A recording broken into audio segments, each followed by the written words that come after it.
everyone, welcome back to Learn Karo classes. I'm your educator Nish and today we are going to begin with the sample paper question for history. So आप सबका exam बहुत ज़्यादा near है, sample paper question solve करना बहुत ज़्यादा ज़रूरी है. आज हम उसे ही सॉल्व करेंगे. So without any further delay, let's begin with the topic of the day. Okay so सबसे पहले इसकी हम मार्किंग स्कीम को समझ लेते हैं. ओवरऑल जो नंबर ऑफ क्वेश्चंस आपको मिलेंगे यहाँ पर दे वुड बी 34 एंड यहाँ पे आपको 5 सेक्शंस मिलेंगे, राइट. अलॉन्ग विद दैट ये जो क्वेश्चन पेपर होगा इसमें सारे क्वेश्चन अटेम्प्ट करने ज़रूरी है आपको. नाउ यहाँ पे आपको जो 1 to 21 क्वेश्चन मिल रहे हैं वो MCQ क्वेश्चन होंगे विच मीन 1 मार्क क्वेश्चन. अगर हम एस्टिमेट लगाएं इस चीज़ का तो हम इसे यहाँ पे एक बार लिख लेते हैं. 21 हमारे यहाँ पर बन रहे हैं 1 मार्क में, ठीक है. दूसरा अगर हम नेक्स्ट टॉपिक देखें तो 22 to 27 जो क्वेश्चन होंगे या कि 3 मार्क के क्वेश्चन होंगे, राइट. आफ्टर दैट जो हमें यहाँ पे क्वेश्चन करने हैं वो 3 सेक्शन से होंगे जो लॉन्ग क्वेश्चन होंगे. एंड ये जो क्वेश्चन होंगे यहाँ पे आपको 3 क्वेश्चन मिलेंगे 28, 29 एंड 30. नाउ ये कितने मार्क्स के होंगे? They would be of 8 marks.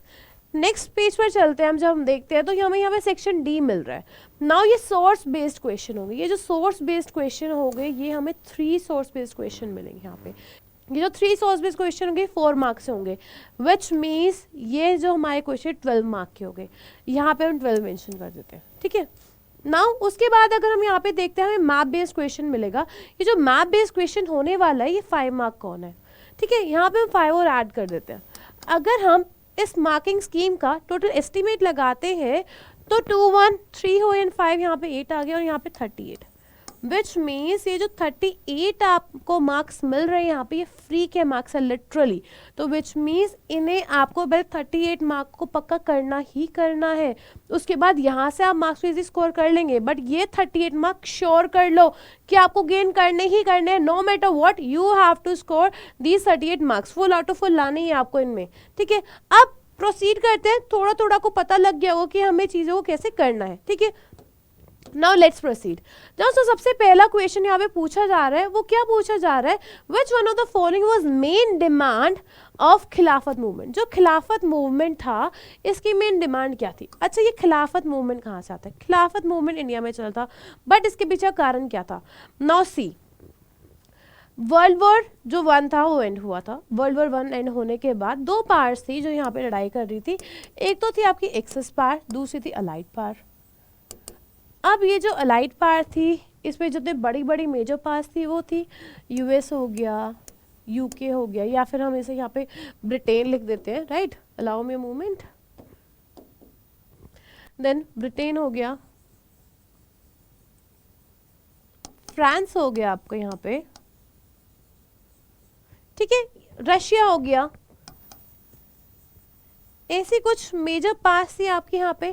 Along with access power कौन कौन सी थी? जर्मनी हो गया, ऑस्ट्रिया हो गया,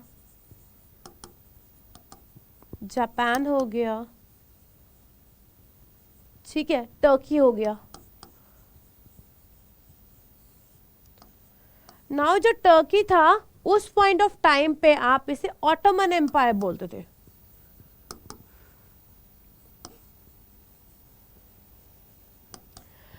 नाउ जब एक्सेस पावर हार गई, जर्मनी अगर हारा तो विच मीन्स ये जो टर्की जो ऑटोमन एम्पायर है ये भी हारेगा.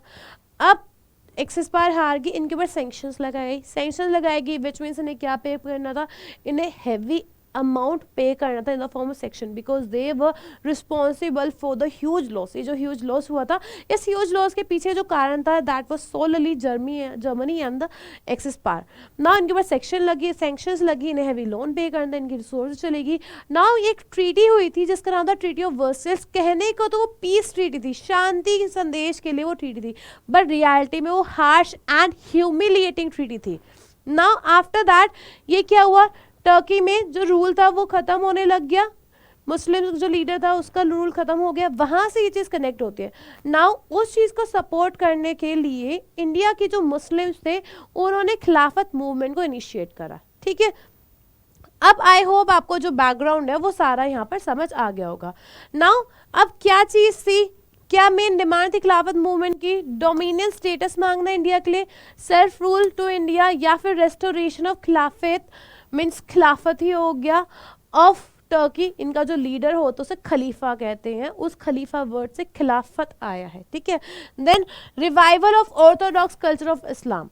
नाउ जो आंसर सी है वो हमारे यहाँ पे करेक्ट है, that they were asking for caliphate of Turkey. Moving towards the next question for the day, which of the following issue did not contribute to the spread of revolt of 1857। इनमें से कौन सा ऐसा reason नहीं है जो revolt of 1857 का reason नहीं है, ठीक है। पहला इशू ऑफ कार्टेजेस, हाँ कार्टेजेस का इशू था। क्या इशू था कि इसके अंदर काउ एंड पिग का फैट है, और ये जो कार्टेजेस है सिपॉइस को, सोल्जर्स को माउथ से उसे छीलना है, ठीक है। तो ऐसे करते उनका जो धर्म था वो भ्रष्ट हो जाता है। फिर कन्वर्जन और थी इंडियंस की टू क्रिश्चियनिटी। इंडियंस में यहाँ पे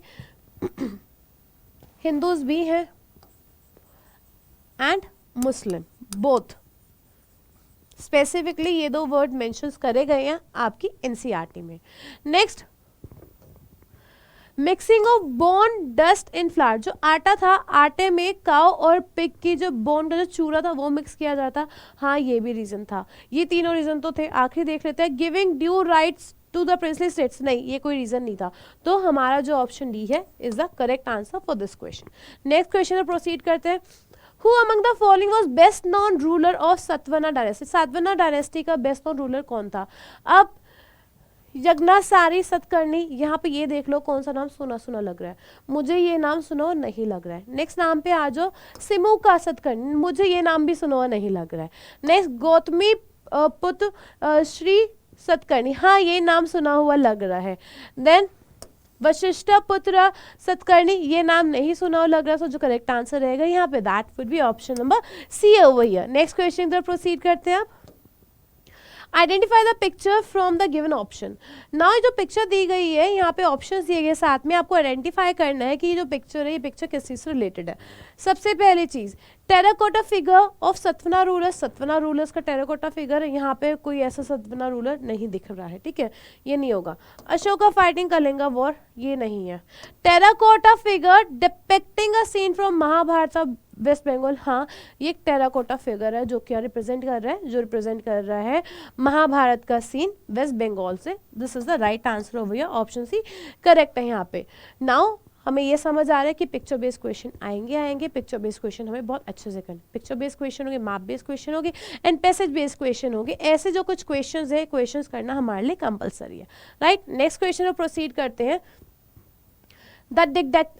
the didactic informative section of Mahabharata were added in 200 to 400 century with texts they largely resemble। now जो महाभारत थी इसमें जो चीज़ें ऐड ऑन करी गई थी, इसके अंदर जो चीज़ें महाभारत के अंदर वो किस एक टेक्स्ट से सिमिलर है। जब हमने ये चैप्टर पढ़ा उस पॉइंट ऑफ टाइम पे हमने ये देखा था कि सूता पिटाका तो नहीं है, ऋग्वेदा नहीं है, उपनिषद नहीं है, मनुस्मृति है। मनुस्मृति क्या है? मनुस्मृति वो जो बुक जो मनु ने लिखी थी। नाउ ये जो बुक थी, इस बुक में क्या थे? कोड एंड कंडक्ट था कि आपको कैसे रहना है। एक जो राजा है, राजा का कोड एंड कंडक्ट क्या है, एक पर्सन उसका कोड ऑफ कंडक्ट क्या है, मैरिज कैसे होनी चाहिए, सोसाइटी में कैसे रहना चाहिए, ये जितनी भी सारी चीज़ें हैं, ऐसी सारी चीज़ें, या कोई सभा है, कोई राजा है, राजा को अगर लड़ाई करनी है, युद्ध करना है किसी से, वो सारी चीज़ें मनुस्मृति में लिखी थी। And somewhat these things are similar to your Mahabharata. तो इसका जो राइट आंसर है that is your Manusmriti. Okay, now moving toward the next question for the day, option B is the right answer. Ashoka erected a pillar at dash to mark that he had visited that place। now Ashoka ने एक pillar को erected करा वहाँ पे उस place, इस वजह से कि वहाँ पे उन्हें मार्क करना था कि हाँ वो इस प्लेस में आए हैं। अब सबसे पहले ये जो लोकेशन, ये जो नाम लिखे गए ना, ये नाम आपको पता होना चाहिए। जो लोकेशंस है, लोकेशन कौन कौन सी जगह की है। स्पेसिफिकली सारनाथ कहाँ पे है, सांची कहाँ पे है, बोध गया कहाँ पे है, लुम्बिनी कहाँ पे है। अगर हम सारनाथ की बात करें, यूपी का है। ये साथ साथ आपका मैप बेस्ड क्वेश्चन भी बनता है, यहाँ से आपके मैप भी सॉल्व हो रहे हैं, तो इसे आप मैप बेस्ड क्वेश्चन के पर्सपेक्टिव से भी देखिएगा। फिर अगर हम सांची की बात करें, सांची कहाँ पे है बताएंगे कॉमेंट सेक्शन में जल्दी से। Sanchi is in your MP Madhya Pradesh. बोध गया कहाँ पर है? बिहार में है। लुम्बिनी कहाँ पे है? Lumbini is your Nepal. अब इसे आपको मैप के पर्सपेक्टिव से भी देखना है, ये लोकेशंस आपको मैप पे भी मेंशन करनी है।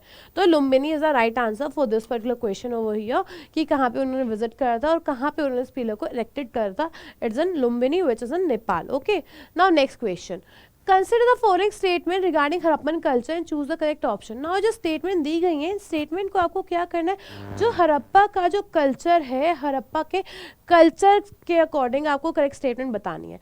नाउ जो पहली स्टेटमेंट है, the most unique feature was development of urban centre. हाँ, यूनिक फीचर है, मोस्ट यूनिक फीचर है कि यहाँ पे डेवलपमेंट थी अर्बन सेंटर की, ये तो करेक्ट है। The settlements were divide into 2 section. हाँ, सेटलमेंट 2 सेक्शन में डिवाइड थी, एक सिटाडल था आपको, दूसरा लोअर टाउन था, ये भी सही है। Drainage system was ordinary unplanned. Drainage system ordinary तो नहीं था, अनप्लान नहीं था, बिल्कुल प्लान मैनर में था, तो भाई ये तो रॉन्ग है। Roads were not laid out along grid pattern. Roads grid pattern में थी, बिल्कुल गलत है, रोड ग्रिड पैटर्न में ही लेड डाउन थी, तो ऑप्शन थर्ड भी रॉन्ग है, यहाँ पे ऑप्शन फोर्थ भी रॉन्ग है। ऑप्शन नंबर 1 एंड 2 यहाँ पे करेक्ट है। अब यहाँ ऑप्शन में देख लेंगे कौन सा करेक्ट है। यहाँ पे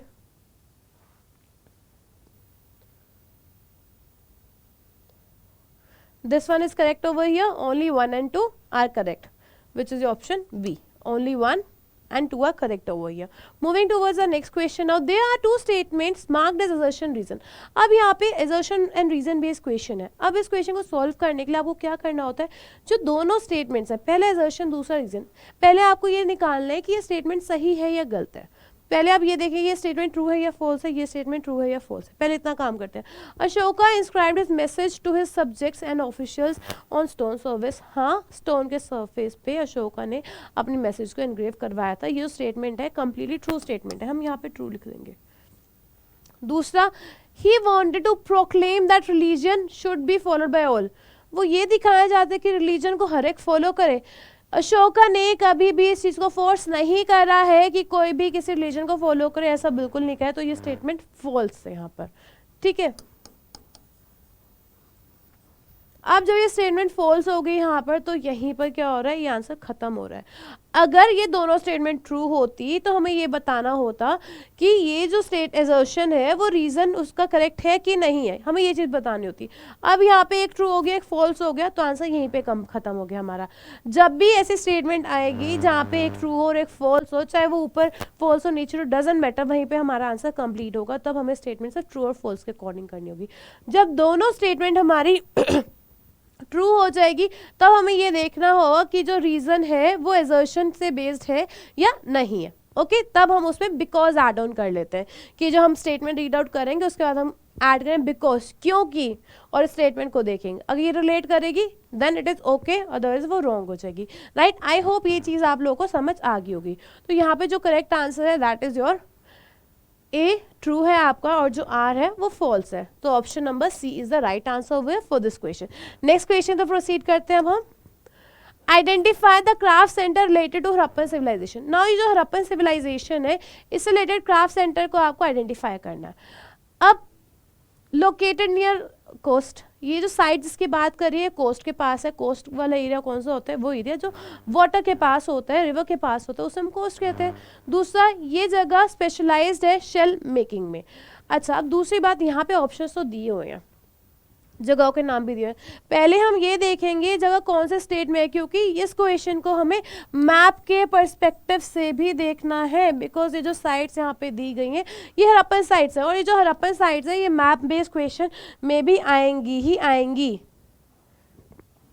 नाउ अगर हम बात करें फर्स्ट साइट सोनहदारो एंड मोहनजोदारो, ये जो दोनों साइट्स है ना, ये दोनों साइट्स कहाँ की है, पाकिस्तान की है।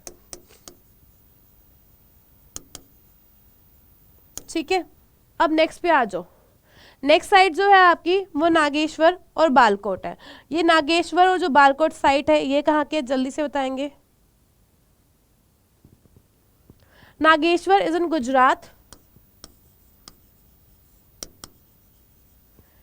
And Balakot is in Pakistan. ठीक है, अब नेक्स्ट आ जाओ। हड़प्पा कहाँ पे है, हड़प्पा पाकिस्तान में। लोथल कहाँ पे है, लोथल गुजरात में। देन आ गया ढोलावीरा आ गया, देन भारूच आ गया। ढोलावीरा की अगर हम बात करें, ढोलावीरा कहाँ पे? ढोलावीरा भी गुजरात में है।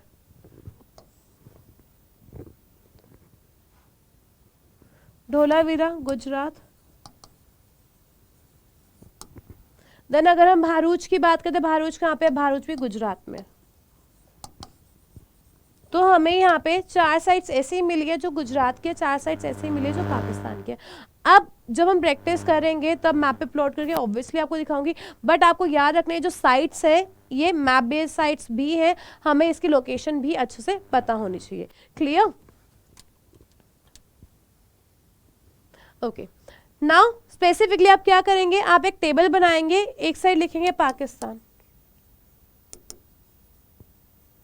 और एक साइड लिखेंगे Gujarat.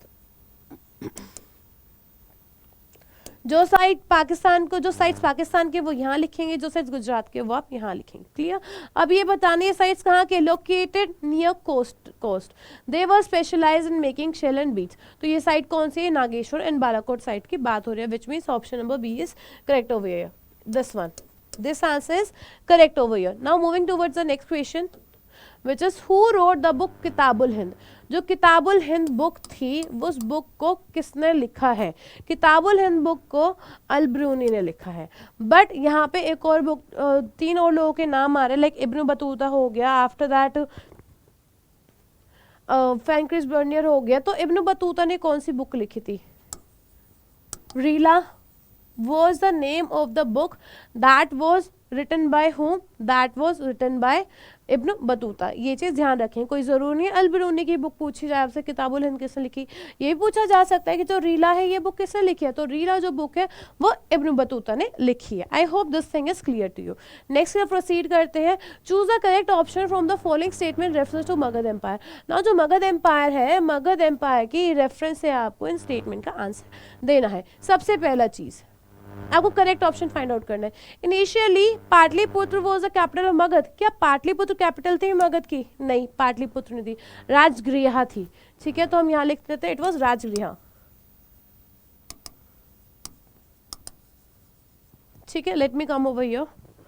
Now Chandragupta was one of the earlier ruler of Magadh who ruled in 6 BC। नहीं, ये स्टेटमेंट भी गलत है।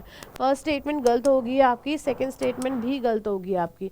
Now Magadha became most powerful mahajanapada between 6th and 4th BC। हाँ, ये स्टेटमेंट ठीक है बिल्कुल। Ashoka was the founder of Mauryan dynasty. क्या अशोका फाउंडर था मौर्यन डायनेस्टी का? नहीं, अशोका फाउंडर नहीं था मौर्यन डायनेस्टी का। जो चंद्रगुप्त मौर्य थे, अशोका नहीं आएगा, चंद्रगुप्त मौर्य आएगा।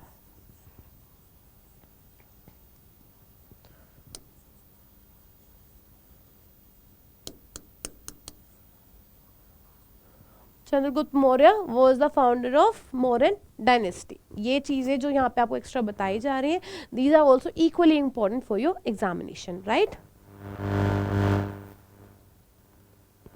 नेक्स्ट क्वेश्चन तरफ प्रोसीड करते हैं अब। Read the following statement carefully and identify the place where the Dargah is located.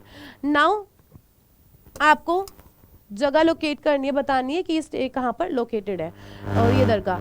It is dargah of Sheikh Moinuddin Chishti.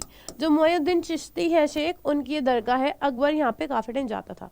Now यहाँ पे पहले ये जो क्वेश्चन ये अगेन मैप बेस्ड क्वेश्चन बन सकता है, लोकेशन बेस्ड क्वेश्चन बन सकता है। आपको जगह आइडेंटिफाई भी करनी होगी, उसका नाम भी लिखना होगा, मैप पे भी बताना होगा। तो दिल्ली में नहीं, मेहरौली में नहीं, हाँ अजमेर में शेख मोइनुद्दीन चिश्ती की जो दरगाह है वो कहाँ पर है? वो अजमेर है, which means option C is correct over. Ajmer कहाँ पर लोकेटेड है? Ajmer is in Rajasthan. ये लोकेशंस आपको पता होनी चाहिए बिकॉज यहाँ से आपके मैप बेस्ड क्वेश्चंस भी बन रहे हैं, राइट? नेक्स्ट क्वेश्चन पर प्रोसीड करेंगे। Which one of the following country was the source of cotton after breakout of American civil war. जब अमेरिका में सिविल वॉर हुई 1861 में, उसके बाद कौन सी कंट्री सोर्स बनी कॉटन का? ऑब्वियसली हमारा प्यारा भारत, राइट? तो हमें ऑप्शंस देखने की नीड ही नहीं है यहाँ पे, India is the right answer. अच्छा, एक चीज़ देख लेते हैं, ये वॉर कब तक रही? ये जो अमेरिकन सिविल वॉर थी 1861 से लेकर के 1865 के टाइम पीरियड तक रही थी। ओके, 1865।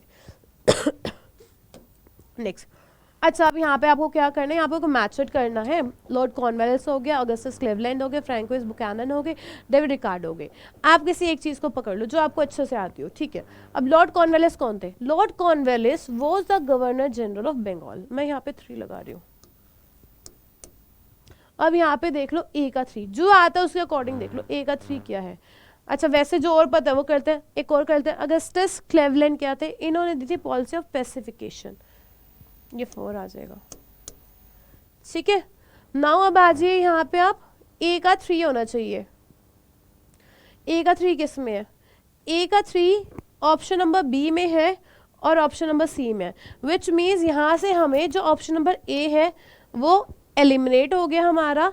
नाउ जो ऑप्शन नंबर डी है वो भी हमारे यहाँ पे क्या हो गया? एलिमिनेट हो गया। अब हमारे पास 2 ऑप्शन बचे, ये वाला और ये वाला। अब ये देख लो ऑगस्टस क्लीवलैंड, ऑप्शन बी का 4 होना चाहिए। अब देखो यहाँ पे है या यहाँ पे है, अगर हम ध्यान से देखते हैं केयरफुली, बी का यहाँ पे 1 दिया हुआ है, बी का यहाँ पे क्या दिया हुआ है? यहाँ पे बी का 4 दिया गया है, तो विच मीन्स जो ऑप्शन नंबर सी है वो करेक्ट है हमारा। क्लियर? आगे हमें सॉल्व करने की जरूरत नहीं पड़ी। अगर हमें कुछ इन्फॉर्मेशन भी पता है तब भी हमारा जो क्वेश्चन है वो इजीली सॉल्व हो जाएगा। तो हमें जो एलिमिनेशन वाला ऑप्शन है उस एलिमिनेशन के ऑप्शन की तरफ हमें जाना है। और जो फ्रैंकिस बुकैनन थे ये कौन थे? ये ऑब्जर्वर थे। डेविड रिकार्डो कौन थे? ये इकोनॉमिस्ट थे। ओके, नेक्स्ट की तरफ प्रोसीड करते हैं।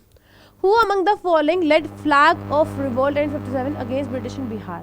अच्छा, ये क्वेश्चन इंपॉर्टेंट है, ये क्वेश्चन मैप बेस्ड क्वेश्चन भी है आपका, राइट?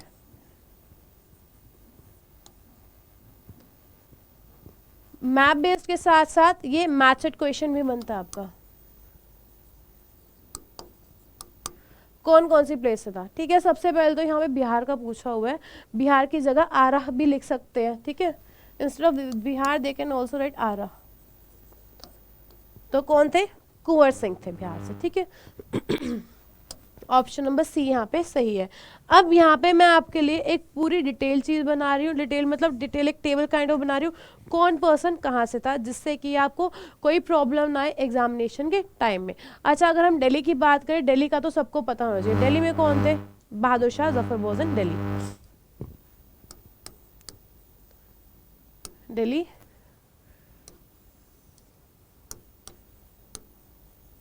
बहादुर शाह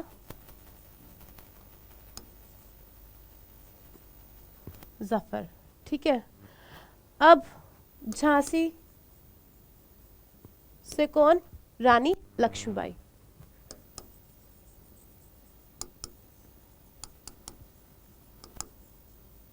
अच्छा, अब जल्दी से एक बार बता दो कमेंट सेक्शन में, और ऐसी कौन कौन सी प्लेसेस थी जहां से ये लोग रिवोल्ट फाइट करते। Hurry up, do let me know.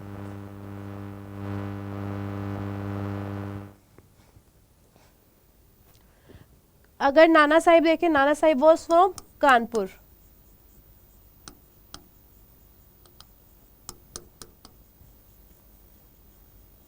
Lucknow,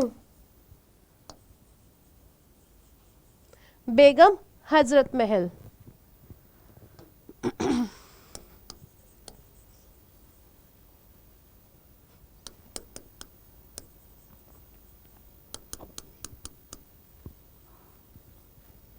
और कौन कौन सी प्लेसेस थे जहां जहां से ये जो रिवोल्ट है इस रिवोल्ट को फाइट करा गया था।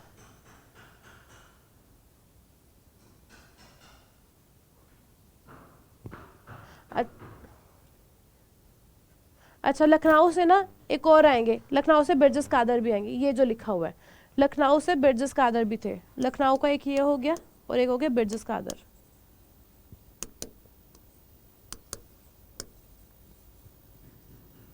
कोई ज़रूरी नहीं यहाँ पे सिर्फ आपको इनका ही बिरजस कादर का दे, यहाँ पे आपसे बेगम हजरत महल भी यहाँ पे आपको दे सकते हैं। आई होप ये चीज़ क्लियर होगी आपको। राजस्थान से आपके आई गेस बुक में नहीं है, बट स्टिल मैं आपको प्लेस बता देती हूँ। राजस्थान में भी ये रिवोल्ट हुआ था, उड़ीसा में भी ये रिवोल्ट हुआ था, ठीक है। यहाँ से कौन कौन थे इनका नेम आपको लिखने की जरूरत नहीं है। साथ में राजस्थान हो गया, ओडिशा हो गया, असम, असम में भी हुआ था रिवोल्ट।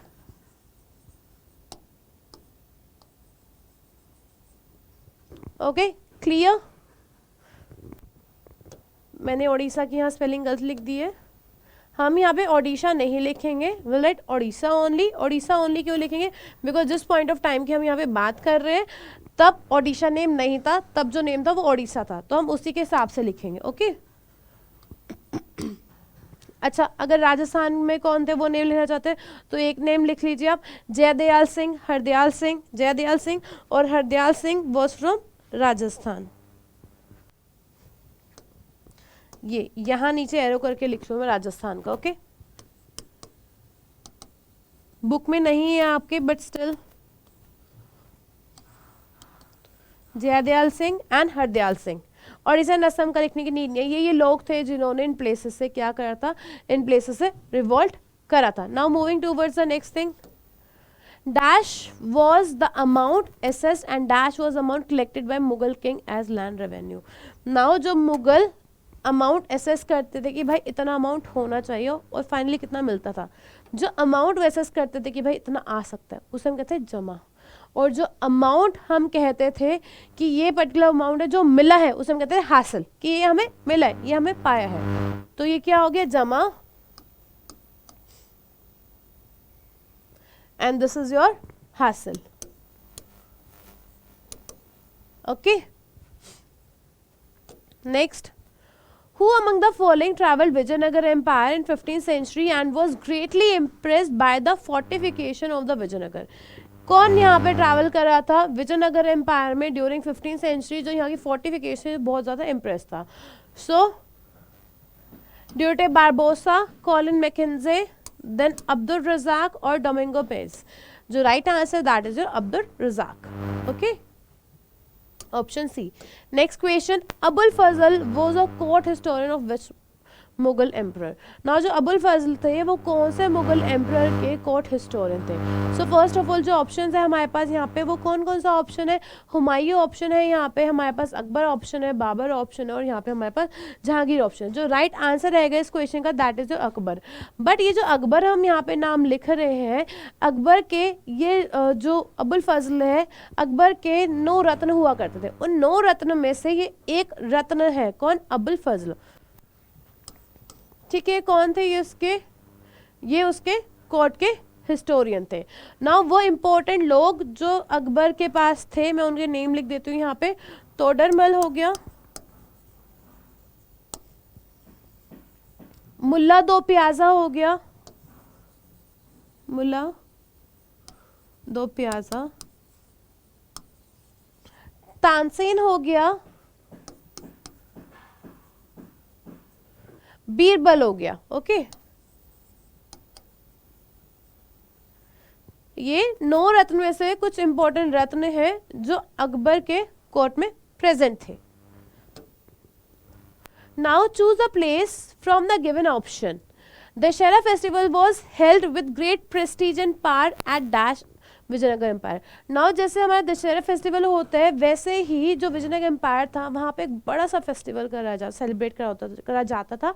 अब वो जो फेस्टिवल था उस फेस्टिवल का नाम क्या है, हजारा रामा टेम्पल नहीं सी यहाँ पे तो टेम्पल के नाम दे दिए, अब टेम्पल का नाम तो हो ही नहीं सकता बिल्कुल भी, तो ये नहीं है ऑप्शन।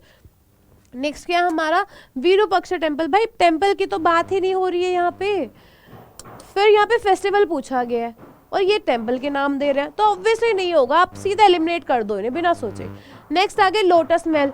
भाई ये तो महल के नाम बता दिया, लोटस महल, ये भी बिल्कुल नहीं हो सकता, तो इसे भी कट कर दो। अब कौन सा बच्चा, महानवमी डिम्बा। जो Mahanavami Dimba is the right answer over here, option number D.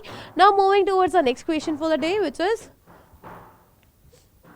Why was the task of defining minority rights in the Constituent Assembly difficult? Choose the correct option. Now जो minority के जो rights find करने थे, किस में find out करने थे हमारे Constitution में, उन्हें find करना difficult क्यों था? Choose the correct option हमें यहाँ पे बताना है। Different group had different demand regarding rights। हर एक ग्रुप की different demands होती है उनके right के according।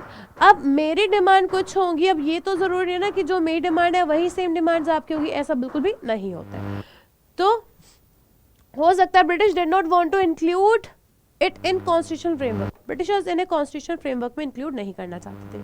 नेक्स्ट, गांधी जी ने अपोज करा कि स्पेशल ये जो कुछ सेक्शंस है इन्हें स्पेशल राइट्स नहीं देने।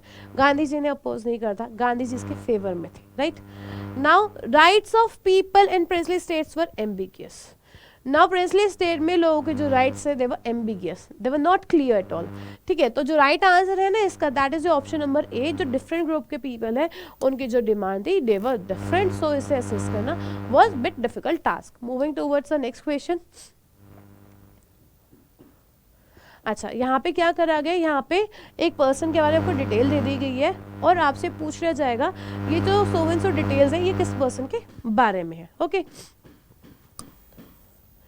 Now he was born at Tangier in one of the most respectable and educated family. He considered experience gained through travel as a source of knowledge than book. इन्हें ये लगता था कि जो आपने ट्रैवल कर रहा है आपकी ट्रैवलिंग से आपको ज़्यादा एक्सपीरियंस मिलता है instead of reading in the books. अब मैं अगर कहीं घूमने जाऊँ, अगर मैं उसी जगह के बारे में बुक में पढ़ूँ तो जो मैं जहाँ घूमने गई थी वहाँ का सीनिक व्यू, वहाँ की इंपॉर्टेंस वो मुझे ज़्यादा पता होगी as compared to the book. अगर आप कहीं प्रैक्टिकलिटी में कहीं घूम के आए या कुछ प्रैक्टिकल में वर्क करें, वही सेम चीज़ अगर आप अपनी बुक में पढ़ते हैं तो आप बहुत अच्छा समझ जाते हैं। बट वही चीज़ आप पहले बुक में पढ़ेंगे फिर प्रैक्टिकल में करेंगे तो थोड़ा दिक्कत है, बट पहले प्रैक्टिकल हो गया तो वो चीज़ आपको अच्छे से याद रहेगी। सो इन्होंने जो प्रैक्टिकलिटी है उस प्रैक्टिकलिटी को इंपॉर्टेंस दी है, right. He had travel extensively, इन्होंने बहुत ज़्यादा ट्रैवल करा है, कहाँ पे, मिडल ईस्ट में एंड फ्यू ट्रेडिंग पोर्ट्स में जो कि ईस्ट अफ्रीका के थे। He wrote a book name Rahiya, इन्होंने बुक लिखी जिसका नाम था रिहिया नहीं Rihla, Rihla was the name of the book, यहाँ पे एरर है, Rihla, Rihla was the name of the book. Now ये किसकी बात हो रही है, इब्न बतूता। सबसे जो पहला क्वेश्चन करा था मैंने आपको ये बताया था कि इन्होंने कौन सी बुक लिखी थी इब्न बतूता ने। अब ये पूरी डिटेल में अगर आपको वैसे कुछ भी नहीं पता है ना, आपको ये पता है कि जो रीला बुक है ये बुक इब्न बतूता ने लिखी है, तब भी आपका जो आंसर है वो करेक्ट हो जाएगा। So Ibn Battuta is the right answer over here for this particular question. अच्छा, यहाँ पे फिर से अल बिरूनी की बात आ गई। अल बिरूनी ने कौन सी बुक लिखी थी, किताबुल हिंद। सो जो डिटेल्स हैं उन्हें आपको केयरफुली रीड आउट करना है, okay. Moving towards the next question now. Gandhi ji asked for the remission of taxes for the peasants in which of the following movement. Now Gandhi ji ने इनमें से कौन से मूवमेंट में पीजेंट्स के लिए टैक्सेस ना देने पड़े इसकी रियायत मांगी थी। रोलेट सत्याग्रह में, चंपारण सत्याग्रह में, खेड़ा सत्याग्रह में या सोल सत्याग्रह में। अच्छा, अब सबसे पहले ना ये जो है मैप बेस्ड क्वेश्चन भी बन सकता है। पहले तो मैं ये यहाँ से रिमूव कर दूं इसे, allow me a moment please, okay. Rowlatt Satyagraha, now year based question भी आ सकते हैं, मैथड में बन सकता है, map based along with that method, किसी भी फॉर्मेट में आ सकता है। रोलेट सत्याग्रह कौन से ईयर में हुआ था, ईयर 1919, ठीक है। अच्छा, फिर अब जो आप सोल सत्याग्रह, सोल सत्याग्रह कब हुआ था, 1930। अब आप आ जाओ चंपारण वाले सत्याग्रह पे, देन खेड़ा। चंपारण कब हुआ था, 1917, ठीक है। अब खेड़ा कब हुआ था, 1918, और दैट्स इट। नाउ ये जो चंपारण है ये प्लेस कहाँ पे है, चंपारण इज इन बिहार। यहाँ पे किस लिए हुआ था, जो इंडिगो पीजेंट्स से, उन इंडिगो पीजेंट के साथ सही तरीके से डिमांड्स वगैरह डील्स वगैरह नहीं हुई थी, इस वजह से था। इंडिगो पीजेंट्स के लिए हुआ, इन शॉर्ट इंडिगो पीजेंट्स। अच्छा, ये जो खेड़ा है, खेड़ा कहाँ पे, Kheda is in Gujarat. Now ये खेड़ा सत्याग्रह को 1918 में खेड़ा सत्याग्रह में गांधी जी ने बात की थी। अब सोल्ट मार्च किस लिए था, salt march was for the breaking the salt tax. Clear, I hope ये सारी चीज़ें आपको यहाँ पर क्लियर होगी होंगी। Now moving towards the next question for the day, okay. यहाँ पे हमारे जो 1 मार्क के क्वेश्चन वो खत्म हो गया, अब यहाँ से हमारे 3 मार्क के क्वेश्चन बिगिन हो रहे हैं। Let's continue from this. कोई भी आपको 3 फीचर्स बताने हैं हड़प्पा की बरियल साइट के। अब क्या है, जो बरियल साइट थी ये ज़्यादा एलैबोरेटेड नहीं थी, नॉर्मली ये पिट्स में ले डाउन किया जाता था, विच मीन जो डेड बॉडी होती थी गड्ढे खोद के उन्हें वहाँ पे उसमें सीधा लिटा दिया जाता था, ठीक है। नेक्स्ट चीज़ क्या है, sometimes they were hollowed out space line with bricks, कभी कभी ये होलोड स्पेस होती थी जिनके अंदर ब्रिक्स को लाइन वाइज लगा दिया जाता था। फिर सम ग्रेव्स कंटेन पोट्री, जो कुछ ग्रेव्स मिले हैं ना जहाँ पे लोगों को दफनाया गया है वहाँ पोट्री मिली है, ठीक है, और कुछ ऑर्नामेंट्स मिले हैं। ये क्या डिपेक्ट करता है कि भाई डेथ के बाद भी आपकी एक आफ्टर लाइफ है, उस आफ्टर लाइफ में आप इन सब चीज़ों का यूजेज करेंगे। Okay, now finding in the Harappa burial site conclude the, आपको इतना ये लिखने की जरूरत नहीं है, आपसे अगर 3 क्वेश्चन में पूछा, 3 मार्क में पूछा गया तो आपको 3 पॉइंट्स ही लिखने हैं, जितने मार्क का क्वेश्चन सिर्फ उतने पॉइंट, उससे ज़्यादा कुछ नहीं लिखना है आपको फालतू। ओके, नेक्स्ट पे आ जाओ। अब और बेस क्वेश्चन आ गया, 3 फीचर्स बताने ग्रेड बात के। अब कोई ज़रूरी नहीं है ये 3 मार्क्स में आए, ये 8 मार्क्स में भी आ सकते हैं, 4 मार्क्स में भी आ सकते हैं, तो ग्रेड बात पता होना चाहिए। फर्स्ट ऑफ ऑल जो ग्रेड बात है, ग्रेड बात की लोकेशन कहाँ पे, ग्रेड बात आपको कहाँ पे मिला है ये पता होना चाहिए आपको, ठीक है, लोकेशन। अब ये ग्रेड बात दिखता कैसा था भाई, अगर आपको इसका फिजिकल फीचर पता हो ना दिखता कैसा था, तो आप वैसे ही पता लग जाए कि ये ग्रेड बात कैसा था। ग्रेड बात को करने के लिए ना आपको, let me find some space, allow me movement.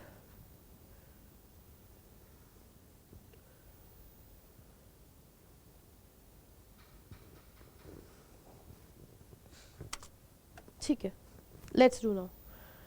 अब क्या था, सबसे पहले यहां से रीड करते हो, सेम सेम बनाते जाओ। ग्रेड बार जो था वो रेक्टेंगुलर बना हुआ था, ठीक है ना, इसकी चारों साइड में कॉरिडोर था, ये बना लिया हमने रेक्टेंगुलर ग्रेड बाथ, ठीक है ना। इसकी चारों साइड पे क्या था, कॉरिडोर था। कॉरिडोर के लिए दूसरा पेन यूज कर लेते हैं, पर्पल यूज कर लो, पर्पल नहीं ग्रीन यूज कर लेते हैं हम ना। जो ग्रीन से जो मैं हाईलाइट करूंगी वो आपका कॉरिडोर रहेगा, दिस चारों साइड आंगन था। 2 फीचर्स हमने यहाँ पे ग्रेड बाथ के बता दिए कि ये ग्रेड बाथ कैसा हुआ करता था। ग्रेड बाथ रेक्टेंगुलर हुआ करता था, और रेक्टेंगुलर होने के साथ साथ कैसा था ये, इसके चारों साइड पे क्या मिला है हमें, कोर्टयार्ड। जब हमने किसी चीज को इमेजिन कर लिया ना, हम इजिली आंसर दे पाएंगे उसका। नेक्स्ट डिटेल पे आ जाओ इसकी एक बारी।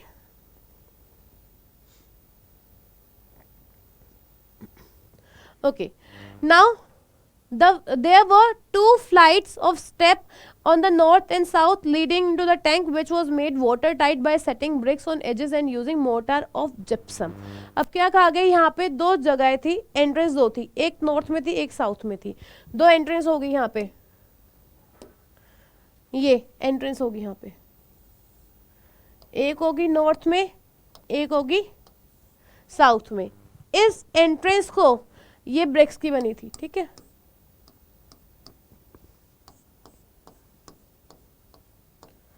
नाउ ये जो एंट्रेंस थी, इन एंट्रेंस के लिए क्या करा गया था, वाटर टाइट बनाया गया था इसे, ठीक है, वाटर टाइट।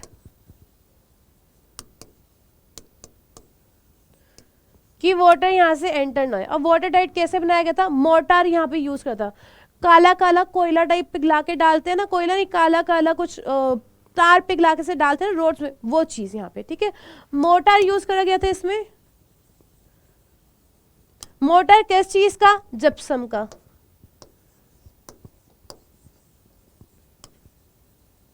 आई होप आप लोगों को ये विजिबल होगा clearly, yes it's visible to you all, ठीक है। नाउ नेक्स्ट डिटेल देखते हैं अब इसकी। ये 2 चीजें हमने कर ली। Now there were rooms on 3 sides, in one of which was large well, water from the tank followed into huge drain. Now what they are saying कि तीनों साइड पे क्या मिलता था हमें, तीनों 3 साइड जो थी उन 3 साइड पे हमें रूम मिलते थे।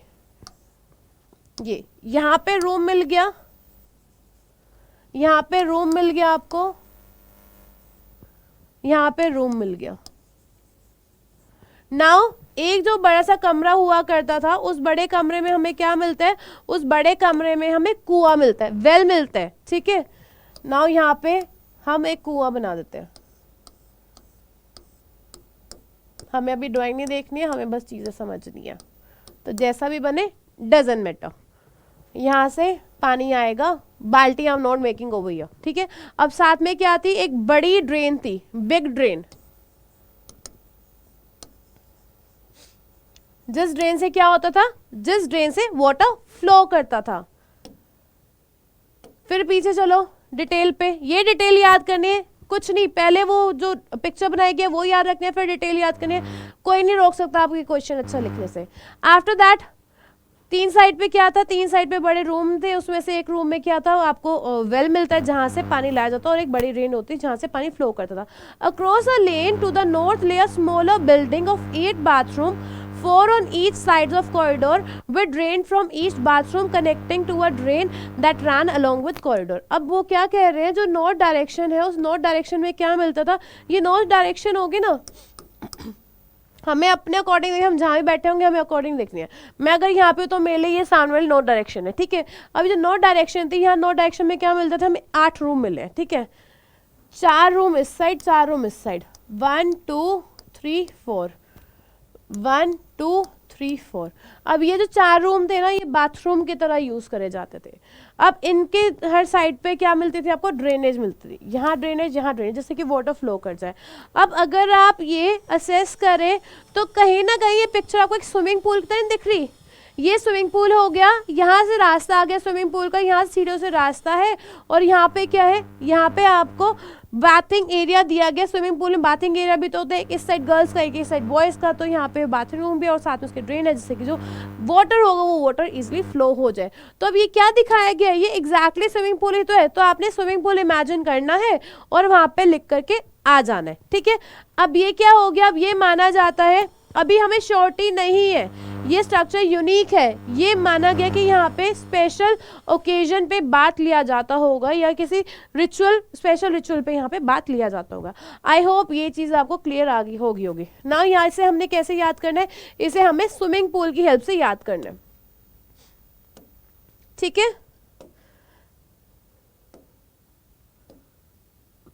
यहाँ पे लिख लीजिए थे स्विमिंग पूल, एग्जाम में नहीं लिख के आना है, कहीं का मैम ने कहा था स्विमिंग पूल, इसलिए हमने स्विमिंग पूल लिख दिया। इस तरीके में आपको इसको याद करना है। आई होप ये चीज आपको अच्छे से क्लियर होगी। Now proceeding further,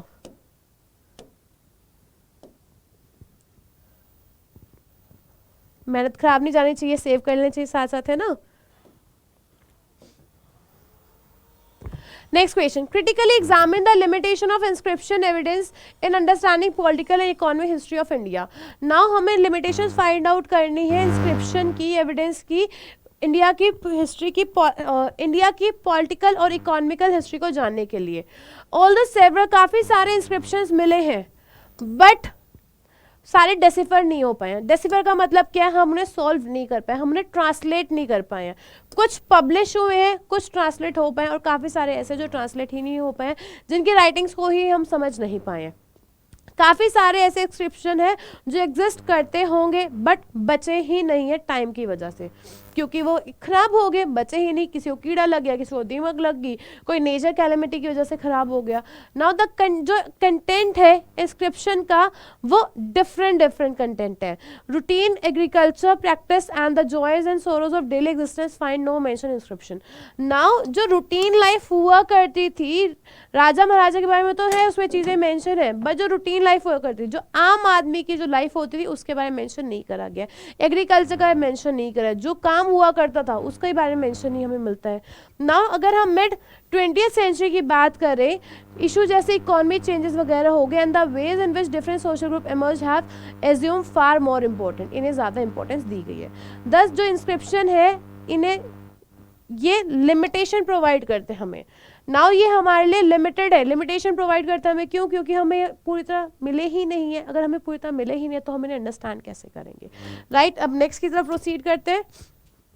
India had unique system of communication, India में यूनिक सिस्टम था कम्युनिकेशन का 14th सेंचुरी के टाइम में। आपको इस स्टेटमेंट को बताना है, ये स्टेटमेंट इब्न बतूता की थी, ठीक है ना। जो इब्न बतूता थे वो अमेज थे इंडिया की जो एफिशिएंसी थी कम्युनिकेशन में, उस कम्युनिकेशन सिस्टम को देखते हुए।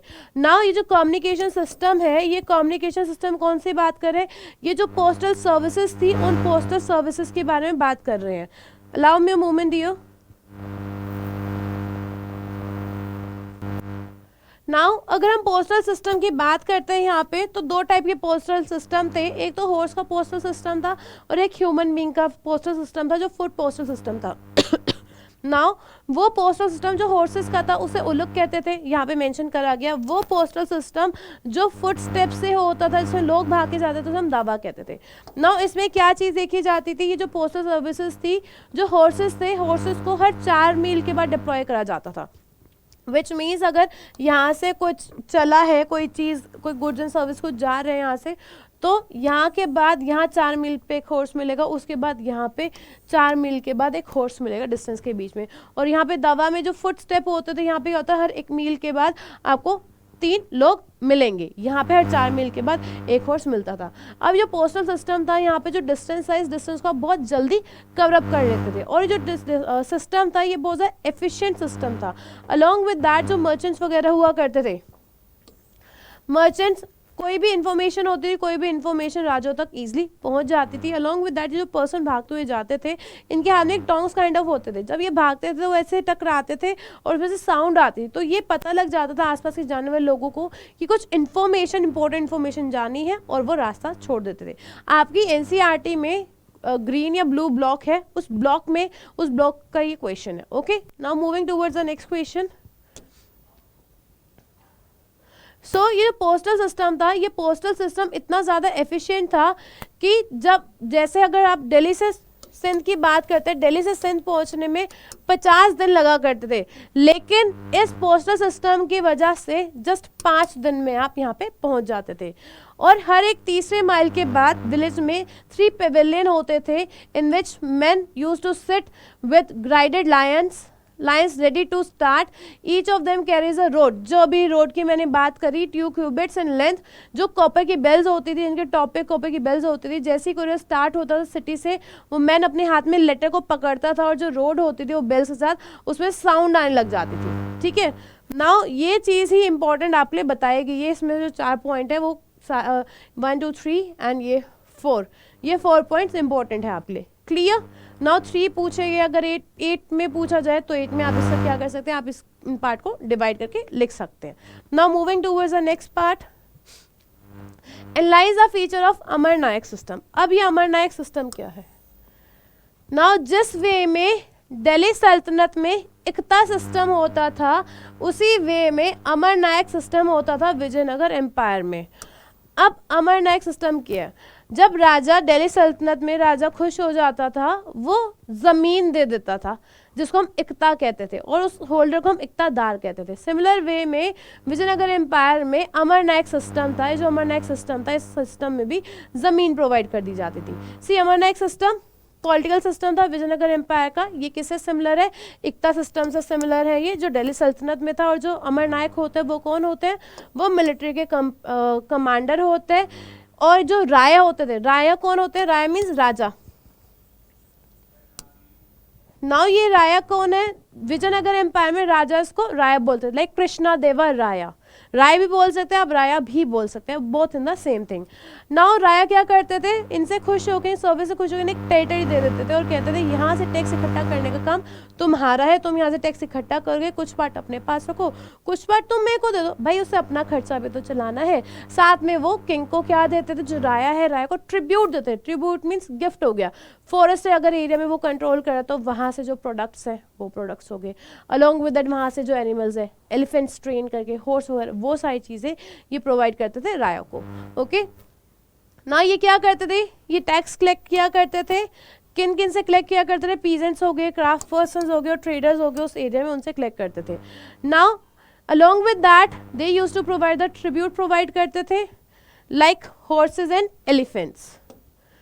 ये जो कंटिजेंट्स होते हैं प्रोवाइड करते विजयनगर किंग को इफेक्टिव फाइटिंग फोर्स के साथ, which they bore to entire southern peninsula under their control. Some of the revenue was also used for the maintenance of temple and irrigation. Now जो revenue इकट्ठा कर रहा है, जो टैक्स इकट्ठा कर रहा है, इस टैक्स को किस लिए रखा जाता था? जो टेम्पल्स है उनकी मेंटेनेंस के लिए भी रखा जाता था, और जो इरिगेशन वर्क होता है, सिंचाई, वाटर रिलेटेड वर्क, उसके लिए भी रखा जाता था। और जो अमरनायक होते थे ट्रिब्यूट भेजते थे। ट्रिब्यूट क्या अभी बताया था आपको? गिफ्ट्स भेजते थे किंग को। Now royal court with gift to express their loyalty, वो पर्सनली भी जाके किंग को गिफ्ट देते थे ये एक्सप्रेस करने के लिए कि हाँ वो किंग के लॉयल है. Okay, now moving towards the next question. The Burdwan auction had strange twist and was considered as big public event 1797. Explain the statement. अब बुर्दवान इवेंट क्या था? बेसिकली जो ब्रिटिशर्स थे, allow me a moment, let me add a page to explain you this thing well.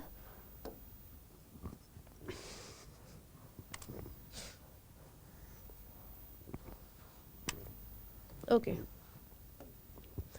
Now अब जब Britishers आए बंगाल में, अब उन्हें क्या करना था, वहाँ पे पैसा भेजना था, प्रॉफिट भेजना था यूरोप में, सॉरी ब्रिटेन में इन्हें पैसा भेजना था. अलॉन्ग विद दैट क्या करना था, अपना खर्चा पानी भी चलाना था. तो इन्होंने फाइनली क्या करा, इन्होंने सिस्टम्स बनाए. एक जो सिस्टम था जो बुर्दवान में जो चल रहा था वो जमींदारी सिस्टम था. इसमें क्या था, यहाँ पे ब्रिटिश आएगा, आई होप क्लियर होगा आपको. ब्रिटिशर्स ने अपने नीचे जमींदार रखे,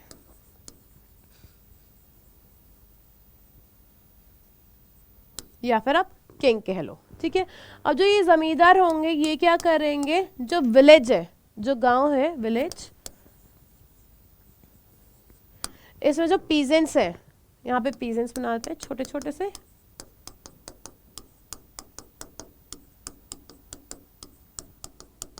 इन पीजेंट से रेवेन्यू कलेक्ट करने का काम करेंगे. फॉर एग्जाम्पल ब्रिटिशर्स ने कहा कि तुम्हारे जो हमने एरिया दिया है उस एरिया से हमें क्या चाहिए, उस एरिया से हमें 20,000 रुपये चाहिए.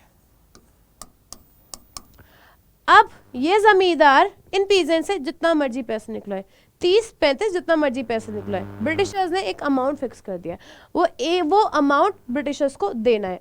अगर ये जमींदार ये अमाउंट ब्रिटिश को देने में फेल हो जाता है तो ब्रिटिशर्स क्या करेंगे, ये जो जमींदार है इसकी जो जमीन होगी उसे ऑक्शन कर देंगे, उसे नीलाम कर देंगे, उसकी बिडिंग लग जाएगी. अब बुर्दवान का राजा ये देने में फेल हो गया, जब बुर्दवान का राजा ये देने में फेल हो गया तो क्या, उसके बाद जो जमीन थी वो जमीन फेल होगी. अब भाई राजा जी की जमीन है, इस जमीन की क्या होगी, ऑक्शन होगी. वो बंदा जो सबसे ज्यादा बिड लगाएगा, सबसे ज्यादा ऊंची बोली होगी, उसको क्या होगा, उसे जमीन बेच दी जाएगी. भाई बोली लग गई, जमीन बिक गई. अब जो लोग ऑक्शन में आए थे, पर्सन 1 2 3 4 एंड सो ऑन जितने लोग थे, ये पता लगा जो लोग जमीनें खरीदते थे वो तो राजा के ही लोग थे. ये जो ऑक्शन थी ये फिक्टिशियस ऑक्शन थी. फिक्टिशियस मतलब क्या हुआ, फर्जी.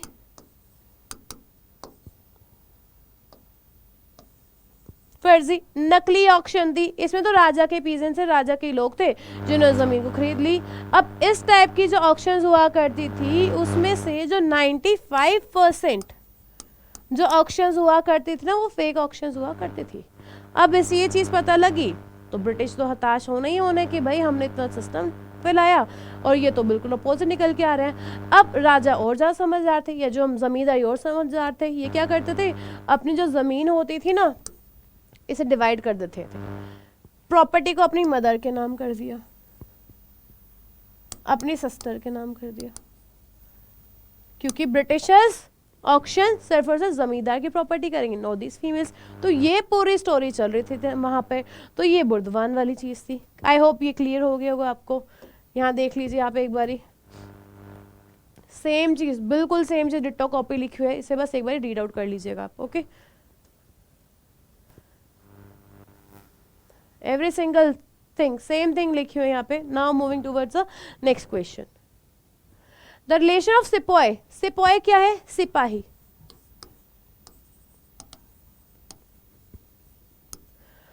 ब्रिटिशर्स जो सिपाही वर्ड थे उस वर्ड को बोल नहीं पाते थे तो उन्होंने एंग्लिसाइज करके, मतलब इंग्लिश में करके उसे सिपॉय बोला. They were not able to pronounce the word सिपाही, that's why they anglicized the word and said sepoy. Okay, तो ये सिपॉय हुआ करते थे, इनकी जो रिलेशनशिप थी ना एक पॉइंट ऑफ टाइम पे ब्रिटिशर्स के साथ अच्छी थी, बट आफ्टर 1857 ये जो रिलेशन थी इस रिलेशन में चेंजेस आने लगे. क्या चेंजेस आने लगे, क्यों चेंजेस आने लगे ना, 1857 के बाद जो रिलेशन थी इस रिलेशन में चेंजेस आने लगे. 1820s तक ये रिलेशन अच्छी थी. नाउ जो ब्रिटिशर्स ऑफिशियल हुआ करते थे और जो सिपाही या जो सिपॉय हुआ करते थे इनकी रिलेशन बहुत अच्छी हुआ करती थी. नाउ जो ब्रिटिश जो सीनियर्स हुआ करते थे ये सिपाही के लिए फादर फिगर हुआ करते थे, डिसिप्लिनरी फिगर हुआ करते थे। अब जो ये लाइजर एक्टिविटी हुआ करती थी, लाइजर एक्टिविटी का मतलब क्या हुआ? लाइजर एक्टिविटी मीन्स जो पास टाइम में एक्टिविटी करते थे, wrestling and Hawking and whatever जो भी ये करते थे, वो एक दूसरे में पार्टिसिपेट करते थे। अब जो यहाँ के सिपाही थे, इंडिया के सिपाही थे, ये इनके फेस्टिवल सेलिब्रेट करते थे, होली हो गया, दिवाली हो गया, देन ब्रिटिशर्स के ये हिंदू लोग फेस्टिवल सेलिब्रेट करते थे, नॉट ओनली हिंदू बट सिपाही लोग सेलिब्रेट करते थे, क्रिसमस हो गए जैसे, या और भी जो फंक्शन वगैरह हो गए। अब तक सब ठीक चला था, बट धीरे धीरे क्या इसमें से जो कुछ सीरियस हुआ करते थे उन्हें हिंदुस्तानी लैंग्वेज भी आया करती थी। Now after that what happen, 1840s के बाद चेंजेस आने लगे। क्या चेंजेस आने लगे? रेशियल इन्फीरियर्स, ये जो सिपाही थे रेशियल इन्फीरियर मानने लगे। रेशियल मीन्स कलर के बेसिस पे इन लोगों से क्या होने लगा? इन लोगों से डिस्क्रिमिनेशन होने लगा, इन लोगों के साथ मारपीट होनी शुरू हो गई, फिजिकली अब्यूज़ करने लगे, वर्बली अब्यूज़ करने लगे, और इन सिपाहियों को किसके सामने? जो ब्रिटिश सिपाही होते थे उनके सामने इंसल्ट करने लगे। नाउ अब अगर कहीं बाहर दूर दराज फाइट करने जाना होता था तो इंडियन सिपाही को भेजा करते थे, ब्रिटिश सिपाही को नहीं भेजा करते थे। जो सैलरी हुआ करती थी वो सैलरी भी ब्रिटिश सिपाही की ज़्यादा थी, इंडियन सिपाही की ज़्यादा नहीं थी बिल्कुल भी। तो नाउ इन सारी चीज़ों को देखते हुए ऑब्वियसली गुस्सा तो आना ही आना है। अब धीरे धीरे वो जो रिस्पेक्ट थी ना वो सस्पिशन में बदल गई। सस्पिशन का मतलब क्या हुआ? व्हाट यू कॉल इट, शक में बदल गई, एंड धीरे धीरे इनकी जो रिलेशनशिप थी बदल गई, एंड फाइनली 1857 में आप सबको पता है जो फर्स्ट वॉर ऑफ इंडिपेंडेंस थी वो फर्स्ट वॉर ऑफ इंडिपेंडेंस हुई, और क्या क्या रीजंस थे उसके वो हम ऑलरेडी देख चुके हैं। कार्टेज वाला रीजन हो गया, आटे में बोन्स मिक्स करना, क्रिश्चियनिटी में कन्वर्ट करना, ये भी कुछ मेजर रीजन हुआ करते थे, right. Now next thing, a cherry that will drop into a mouth one day, who made this remark explain the series of the event eventually led the cherry to fall in the mouth। अब ये statement किसने किया? ये जो statement है ये statement Lord Dalhousie की है, ठीक है। ये स्टेटमेंट किसकी है? लॉर्ड डलहौजी की है। किस जगह के बारे में दी गई है स्टेटमेंट? ये अवध के बारे में दी गई है, जिसे औध भी कहा जाता था, OUDH। 1851 में जो लॉर्ड डलहौजी थे इन्होंने क्या करा? जो अवध थे ये अवध को एनेक्स करना चाहते थे ना। एनेक्स करने के लिए इन्होंने पूरे जो 5 साल थे पूरे 5 साल प्रयास करा, और फाइनली जो 1856 थी 1856 में इन्होंने इसे एनेक्स कर लिया। क्या कहते हुए एनेक्स कर लिया? कि यहाँ का जो राजा है वो इस जगह को संभाल नहीं पा रहा, वो मिस गवर्न कर रहा है, वो ढंग से संभाल नहीं पा रहा है, इसलिए उन्होंने अपने कब्जे में ले ली हर जगह ये जगह। आफ्टर दैट यहाँ पे सब्सिडियरी अलायंस हो गई थी 1801 में। अब ये सब्सिडियरी अलायंस क्या है? ब्रिटिशर्स हिंदू राजा महाराजास के पास जाते थे, उन्हें कहते थे कि आपको फिक्र करने की ज़रूरत नहीं है, आप अपनी आर्मी रखो, आपके बिहाफ पे हम आर्मी रखेंगे, आपकी प्लेस आपकी जगह में आर्मी रखेंगे, हम सारा उनका ध्यान रखेंगे। जब भी कोई लड़ाई झगड़ा होगा हम क्या करेंगे? हम उस आर्मी को लेकर के आ जाएंगे। आपको बस क्या करना है? आपको सिर्फ इतना सा सिंपल काम करना है, आपको इनका जो खर्चा है वो खर्चा देना है। इससे राजा की सिरदर्दी खत्म हो जाएगी। राजा की सिरदर्दी तो खत्म होएगी, राजा की सिरदर्दी खत्म होने के साथ साथ जो खतरा था बाहर की टेरिटरी से लड़ाई झगड़ा वो खतरा भी खत्म हो गया। अब सब कुछ ब्रिटिशर्स को देखना है। सोचने में तो ये चीज़ सही लग रही थी, बट ये चीज़ अपोजिट पड़ने वाली थी, क्योंकि ये सब्सिडियरी अलायंस किसी एक किंगडम के साथ नहीं करेगी, हर एक किंगडम के साथ करेगी। अब जब ये सब्सिडियरी अलायंस करेगी तो ब्रिटिशर्स ने क्या करा? ब्रिटिशर्स ने अपने एक बंदे को, अपने एक ऑफिशियल को राजा का जो कोर्ट होता है वहाँ बिठा दिया कि जो भी डिसीजन राजा लेगा वो डिसीजन को आउटलुक वो करेगा। क्यों वो पर्सन आउटलुक करेगा? कि भाई राजा कोई ऐसा गलत डिसीजन ना ले ले जिस डिसीजन लड़ाई हो जाए, फिर दिक्कत होगी। अब वो जो पॉलिसीज बनाते थे पॉलिसी मेकिंग में उन्हें दिक्कत होती थी। अब था तो ये ब्रिटिशर्स की कॉन्स्पिरेसी ना कि इस तरीके से हम सब्सिडियरी अलायंस का नाम लेकर के हम क्या करने वाले हैं, हम इन लोगों को अपनी किंगडम इन लोगों को एनेक्स कर लेंगे। तो ये सारी चीज़ें करी उन्होंने सब्सिडियरी अलायंस के थ्रू। नाउ वही सेम चीज़ यहाँ पे मेंशन करी गई है। नाउ अब वहाँ के जो नवाब थे, नवाब वाजिद अली शाह, नवाब वाजिद अली शाह को थ्रोन से हटा दिया गया और उन्हें एग्जाइल में भेज दिया गया कलकत्ता में, ये कहते हुए कि इन्होंने ये जो रीजन है इस रीजन की मिस गवर्न कर रहे हैं, इस वजह से हम इन्हें यहाँ से हटा रहे हैं और ये किंगडम हम एनेक्स कर रहे हैं। Awadh is in UP. Okay, now Mahabharata is an invaluable source available to historians to study social practices and norms in every society just to justify the statement. Now they are saying कि ये जो महाभारत है, ये महाभारत क्या है?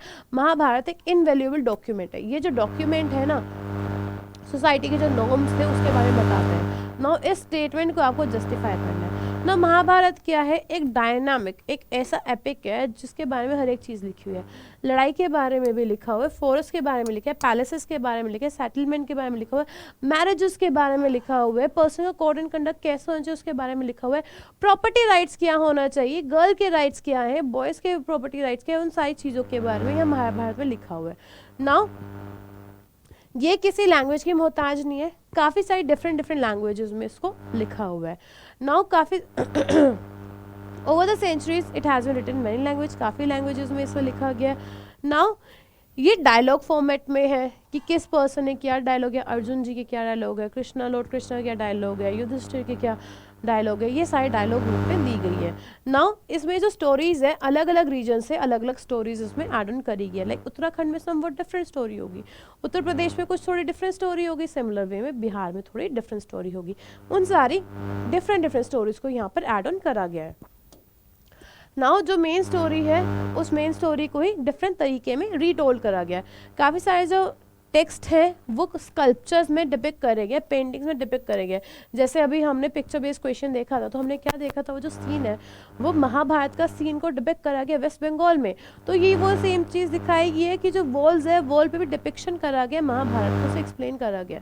Now dances में, pledge में या नैरेटिव्स में भी इस चीज़ को एक्सप्लेन करा गया। तो ये 8 पॉइंट का, इनमें से कोई भी 8 पॉइंट को आप एक्सप्लेन कर सकते हैं, ठीक है।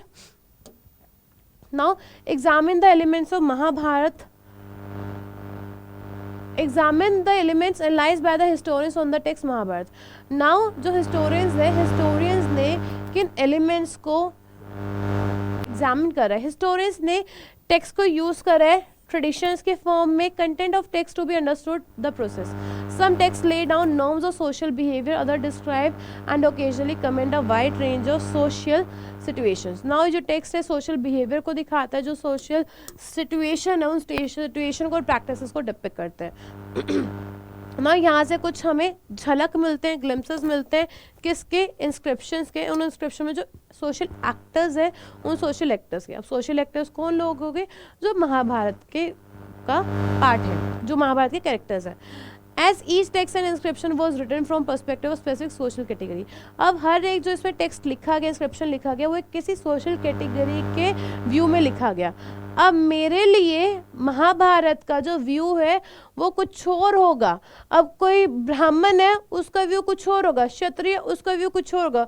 Sorry, I have to use these 4 categories, मुझे यूज करनी पड़े कैटेगरीज, बिकॉज यहाँ पे इन कैटेगरी में ही लोगों को कैटेगराइज करा गया, वर्णा सिस्टम यहाँ पे डिपिक्ट करा गया है। महाभारत के टाइम में भी जो वर्णा सिस्टम था वो बताया गया है।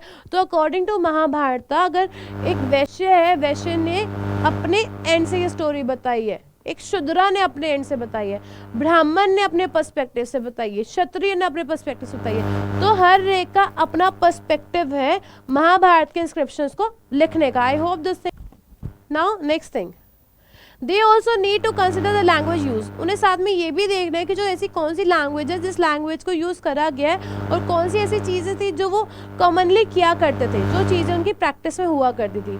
2 थिंग जो अपेरेंट हुई हैं, दे वर सेवरल काफ़ी सारे कॉमन एलिमेंट थे संस्कृत के वर्जन में और जो मैन्युस्क्रिप्ट्स में मिले हैं। नाउ जो मेजर कंटेंट था वो संस्कृत लैंग्वेज में ही लिखा गया है। When issues of social history were explored for the first time by historian 19th and 20th century, they tended to take these texts at face value, believing that everything that was laid down in these texts was practice। ये माना गया जो चीज़, जब ये text मिले, जो इन text में लिखा गया वो सारी सच्ची घटनाओं पर आधारित है, उसमें से कुछ भी फेक नहीं है, राइट।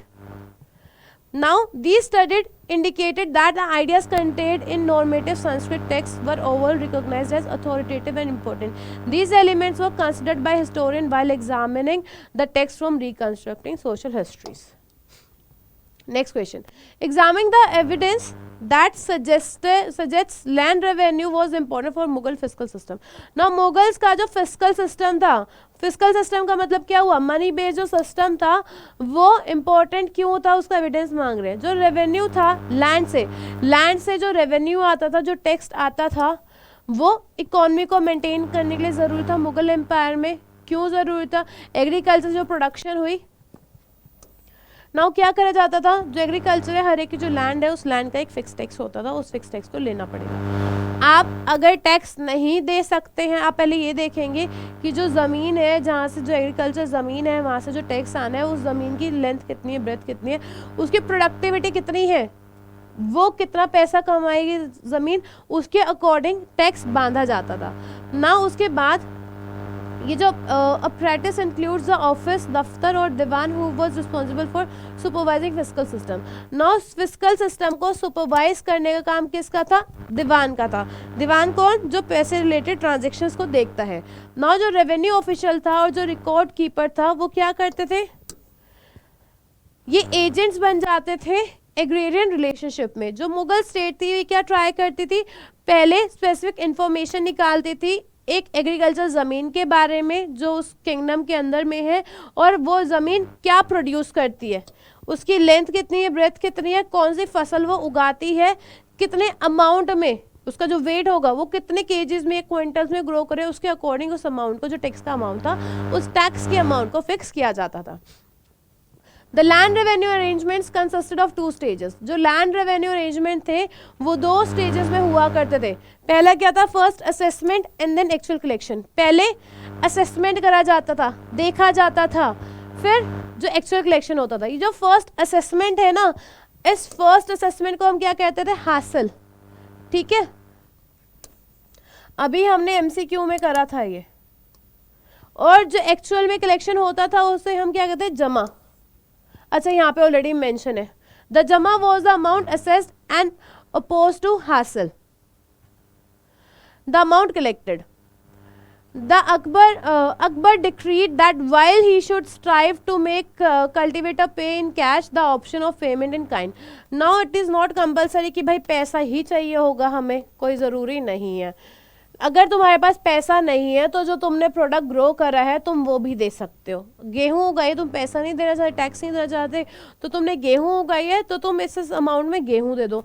अगर तुम वो भी नहीं कर सकते तो कुछ सर्विस प्रोवाइड कर दो कि थोड़े दिन आओ कोर्ट में और गार्डनिंग का काम कर जाओ। मतलब यू हैव टू पे आइदर गुड्स और सर्विसेज, आपकी सर्विस प्रोवाइड करने या अमाउंट पे करना आपको in the form of tax. वो टैक्स आप किसी भी फॉर्म में दे सकते हैं। नाउ दोनों, चाहे कल्टीवेबल लैंड थी चाहे लैंड जो कल्टीवेबल नहीं थी, उन दोनों ही लैंड को क्या करा जाता था, उन दोनों ही लैंड को असेस करा जाता था। Aurangzeb expressly instructed his revenue official to prepare annual record. Aurangzeb ने इंस्ट्रक्ट करा गया था अपने रेवेन्यू ऑफिशियल को, टैक्स कलेक्ट करने वाले ऑफिसर को, क्या कहा गया था कि हर एक विलेज से जितना रेवेन्यू आएगा उसे असेस करना है। ठीक है, ना एग्जामिन द कंडीशन ऑफ जमींदार इन मुगल एग्रेरियन सोसाइटी। जो मुगल एग्रेरियन सोसाइटी थे उसमें जो जमींदार की जो कंडीशन थी उस कंडीशन को बताना है। द जमींदार who were landed proprietors who also enjoyed certain social economic privileges by virtue of the superior status in rural society। वो जमींदार जिनके पास लैंड होती थी, लैंड के प्रोप्राइटर्स होते थे, लैंड के ओनर्स हुआ करते थे, जिनमें बहुत सारी ज़मीन होती थी, उनका जो स्टेटस था वो सुपीरियर था रूरल सोसाइटी में, विच मीन्स उनका जो ओहदा था वो ऊंचे ओहदे पर आते, जिसके बाद जितनी ज़मीन जितना पैसा वो ऊंचे ओहदे पे होगा। आज भी तो यही होता है ना, कौन सा कुछ अलग था, सेम चीज़ चल रहा है सोसाइटी में, तब से लेके अब तक सोच नहीं बदली, अभी भी वो अमीर गरीब चलता ही आ रहे।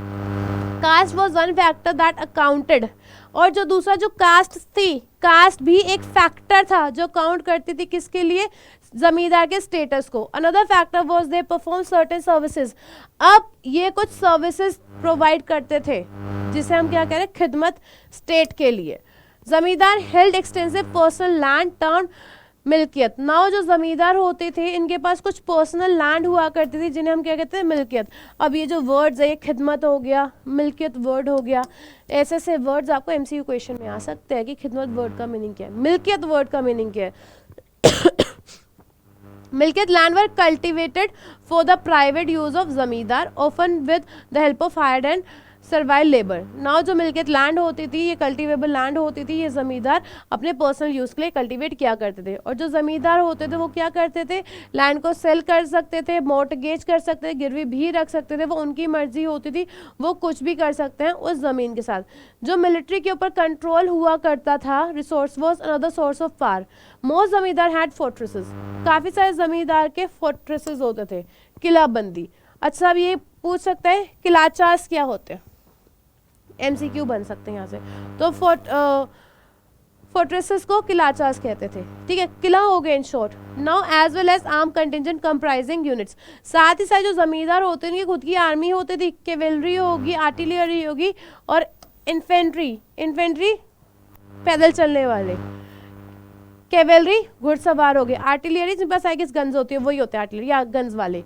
Now if we visualise social relationship in Mughal countryside as a pyramid, zamindar clearly constitute a very narrow apex. Abul Fazl account indicates that an upper caste Brahman Rajput combined had already established firm control over rural society. कि जो अबुल फजल कहते हैं, जो upper caste ब्राह्मण और राजपूत थे, इन्होंने अपना काफ़ी अच्छे कंट्रोल को इस्टेब्लिश करा हुआ था रूरल सोसाइटी में। Now it also reflects a fairly large representation from so-called intermediate caste as well as liberal sprinkling of Muslim zamindaris. Now contemporary documents give the impression that conquest may have been the source of origin of some zamindaris. The disposition of the weaker people by the powerful military chieftains was quite often the way expanding a zamindari.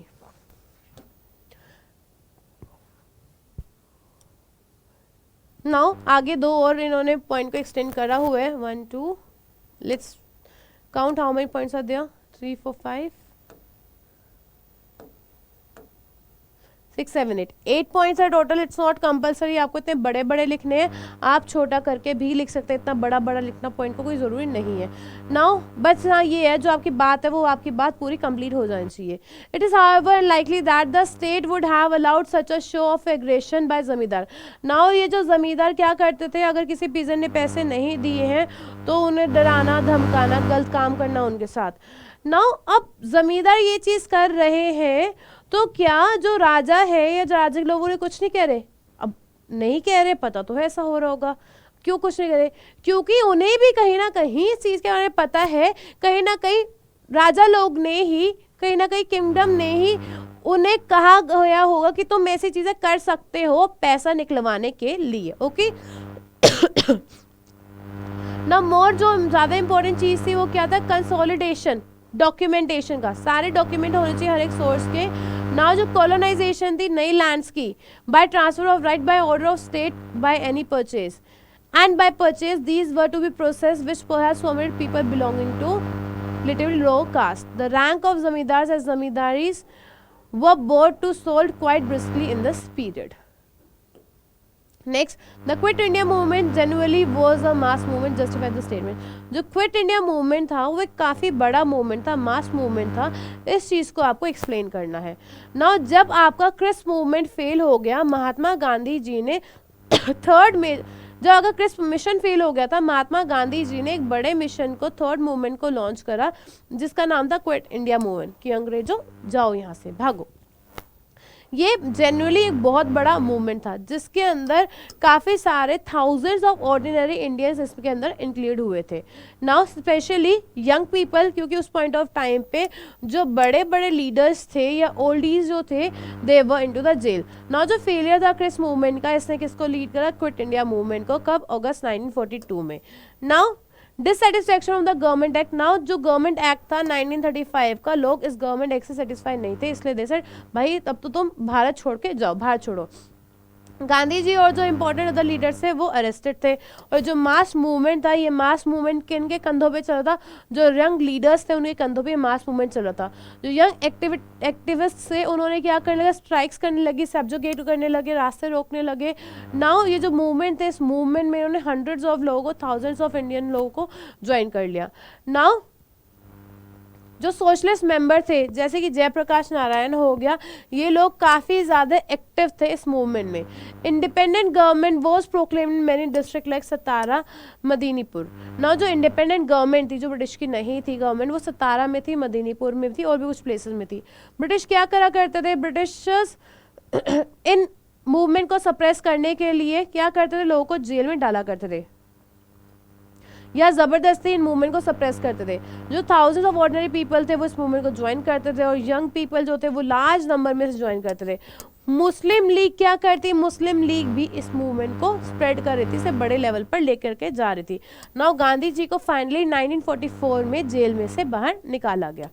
Right now examine the different kind of sources from which the political career of Gandhi ji of the history national could be answered. Now ऐसी sources बतानी है जिन sources से आप गांधी जी का जो political career है वो बता सकते हैं।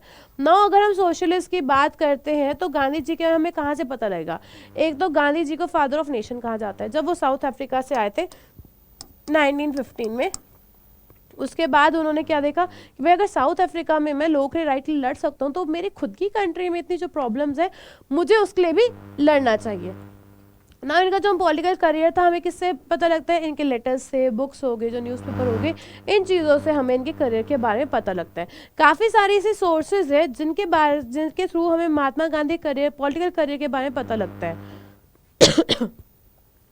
नाउ जैसे पब्लिक में जो लोग बताते हैं, जो प्राइवेट स्क्रिप्ट थे उनसे पता लगता है, महात्मा गांधी की जो स्पीच थी उनसे पता लगता है, जो पर्सनल और प्राइवेट लेटर्स थे, पॉलिटिकल थे या थॉट थी महात्मा गांधी जी कंट्री के बारे में, उससे जो गवर्नमेंट जनरल पब्लिश होते थे गवर्नमेंट के थ्रू, उनसे पता लगता है सोच का।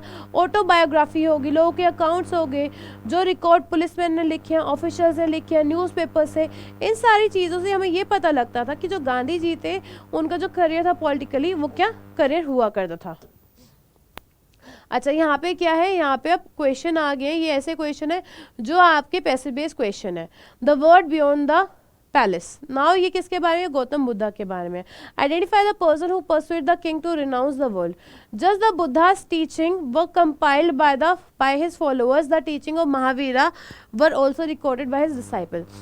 These were often in the form of stories which could appeal to ordinary people. Here is one example from a Prakrit text known as Uttradhyana Sutta, describing how a queen named Kamalavati tried to persuade his husband to renounce the world, कि जो world है, दुनिया का जो पैसा है, मोह माया है, इसे त्याग दो, क्योंकि आप जितना भी ट्रेजर इकट्ठा कर लो आप कभी भी संतुष्ट नहीं होंगे, क्योंकि इकोनॉमिक्स बड़ा होगा, आपकी एक डिज़ायर फुलफिल होती है, फिर दूसरी डिज़ायर अराइज हो जाती है। अभी आपको बाइक मिल गई तो आप कहोगे अब तो कार चाहिए, अब एप्पल का फ़ोन चाहिए, अब उससे अच्छी कार चाहिए। तो मतलब जो डिज़ायर है ना, खाली आपकी नहीं, मेरी भी इंक्लूडिंग, हर एक ह्यूमन में जो डिज़ायर है वो कभी ख़त्म नहीं होती। और वो क्या कहती है कि आप धमा ऑप्ट कर लो। धमा क्या हुआ, धमा मीन्स ट्रुथ, ये ट्रुथ ही है जो आपके साथ जाना है और उसके अलावा आपके साथ कुछ नहीं जाएगा।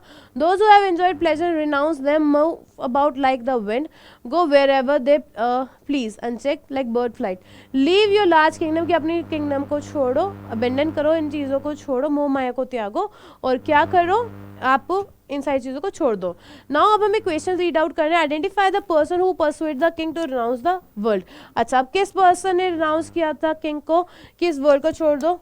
किंग की जो वाइफ है कमलावती, उन्होंने ही कहा था किंग को कि आप क्या करो, ये जो मोह माया है इन्हें छोड़ दो। ठीक है, ये आंसर यहाँ से मिल गया आपको। ओके, सेम स्टैंड है। दूसरा क्वेश्चन है, O king, dhamma alone and nothing else will save you, what does the word dhamma signifies to the teaching followed by the disciple. मैंने अभी बताया जो धम्मा वर्ड है, धम्मा वर्ड का मतलब क्या है, ट्रुथ। नेक्स्ट,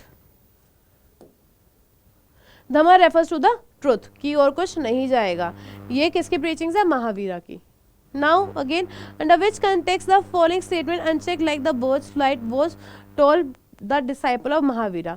वन हु, जिस पर्सन ने वर्ल्डली प्लेजर छोड़ दी है, संसार का जो ये सुख है उस सुख को छोड़ दिया है, वो क्या है, एक फ्री बर्ड की तरह, एक फ्री बर्ड की तरह फ्लाइट ले सकता है, फ्री बर्ड की तरह फ्लाइट कर सकता है।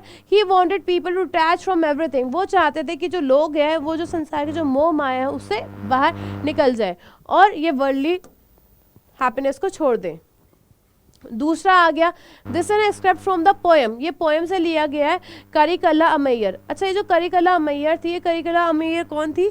ये करिकला अमैयर एक फीमेल थी जो शिव जी की फॉलोअर थी, follow of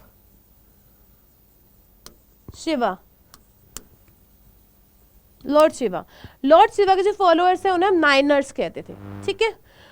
Now, this is extract from the poem Karikalla Mayar, in which she describes herself female paid demoness with bulging veins, protruding eyes, with teeth, shrunken stomach, red-haired and jutting teeth, lengthy shins extending till the ankle, shouts and wails while wandering in forest.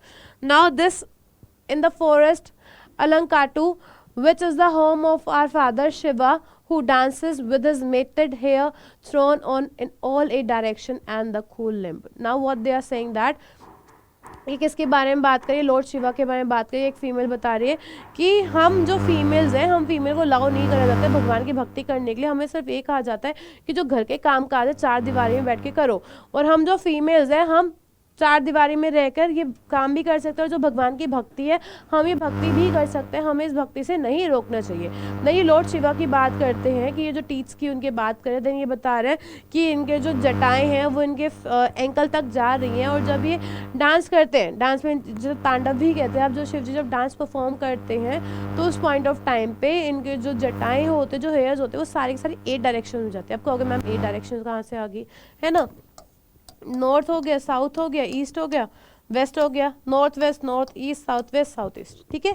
ये 4 directions हो गए, इन 4 direction में उनकी जो जटाएं हैं वो जाती है। How beauty has been personified by Karaikal Ammaiyar. अब ब्यूटी को कैसे पर्सोनिफाइड करा करिकल अमैयर ने? इन्होंने पे और डेमोनेस कहा है, ब्यूटी को पे और डेमोनेस की तरह पर्सोनिफाई करा है। Next question, bulging veins, protruding eyes, white teeth, shrunken stomach, shout and wails. Shout and wails means गम में और चीखना। State the reason behind the poet condition script. Now poet की condition अपने बारे में बता रही है। poet किस condition की बात कर रही है? The poet was mad when she was shouting and wailing in devotion. poet mad थी, गुस्से में थी जब वो अपने दुख दर्द में डिवोशन में चीख रही लॉर्ड शिवा के लिए। वो डेस्परेट थी बहुत ज़्यादा।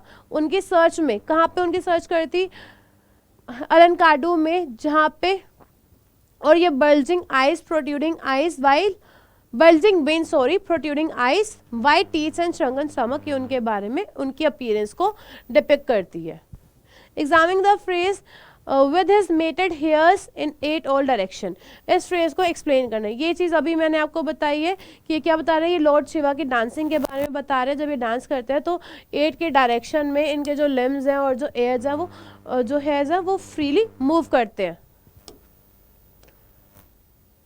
ओके, नेक्स्ट आ गया आपका, read the following source carefully, answer the question follow. The British element is gone, मतलब जो ब्रिटिशर्स हैं वो चले गए हैं, लेकिन जो वो हरकतें करके गए हैं वो रह गया। अब पहला क्वेश्चन है, they have left the legacy behind, who is refer to they. अब ये दे कौन है? सबसे पहले हमें यहाँ पता है, यहीं पे स्टार्टिंग में पता है, but they have left, British element is gone but they have left.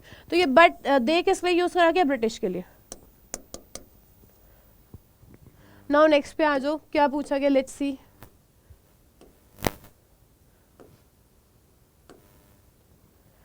What do you infer from the statement they have left the legacy behind? We are to get out of it or not? इसके लिए हमें पूरा ये read out करना पड़ेगा। सरदार वल्लभ भाई said it is no use saying that we ask for separate electorate because it is good for us. We have heard it long enough. We have heard it for years, and as a result of this agitation, we are now a separate nation. Can you show me one free country where are separate electorates? If so, I shall be prepared to accept it. But in this unfortunate country, if this separate electorate is going to be persisted in even after the division of the country, woe betided the country, it is not worth living in. Now, therefore, I say it is not for my good alone, it is for your own good that I say it. Forget the past. One day we may be united. The British element is gone, but they have left the mischief behind. We do not want to perpetuate that mischief here. When the British introduced this element, they had not expected that they will have to go soon. They wanted it for their easy administration, that it is all right, but they have left legacy behind. Are we to get out of it? Now ये किस बारे में बात करी जा रही है यहाँ पे? डिवाइड एंड रूल की बात करी जा रही है. ब्रिटिशर्स ने डिवाइड एंड रूल करके हिंदू एंड मुस्लिम को सेपरेट तो करा ही करा, बट अलॉन्ग विद दैट जो हिंदूज के बीच में से वो सेपरेट इलेक्टोरेट निकालना चाहते, तो ये उसके बारे में बात कर रहे हैं यहाँ पे सरदार Vallabhbhai Patel. Okay, next सी यहाँ पे क्या लिखा हुआ है? Divide and rule policy. The British नहीं चाहते थे कि इंडियन यूनाइटेड रहे, तो उन्होंने डिवाइड एंड रूल पॉलिसी करी, जिससे कि वो एडमिनिस्ट्रेशन भी अच्छे से कर सके और लोगों का जो डिवीजन है, जो बंटवारा है, वो बंटवारा भी कर सके. नेक्स्ट क्वेश्चन क्या? Identify the ultimate message stressed by Sardar Vallabhbhai Patel in speech. Sardar Vallabhbhai क्या स्ट्रेस कर रहे हैं कि भाई हमें यहाँ पे यूनाइटेड रहना है, हमें डिवीजन नहीं करना है, सेपरेशन नहीं करना है. Urging people not to adopt legacy left. Britisher ने जो लीगेसी छोड़ी है, डिवाइड एंड रूल, हमें वो एक्सेप्ट नहीं करना है, बल्कि हमें क्या करना है? हमें यूनाइटेड रहना है. You can also write the word that we need to be united. ये हमारा एक नेशन है, हमें मिलके यहाँ पे साथ में रहना है. Okay, next thing. अच्छा, यहाँ पे मैप बेस्ड क्वेश्चन आ गया. अब इन मैप बेस्ड क्वेश्चन में आपको क्या करना है? आपको लोकेट करना है अप्रोप्रिएट पोजीशंस के साथ. नाउ कालीबंगन और हरप्पन साइट. कालीबंगन हरप्पन साइट कहाँ पे? It is in Rajasthan. Sanchi कहाँ पे? मध्य प्रदेश में है. ठीक है. अजंता कहाँ पे? महाराष्ट्र.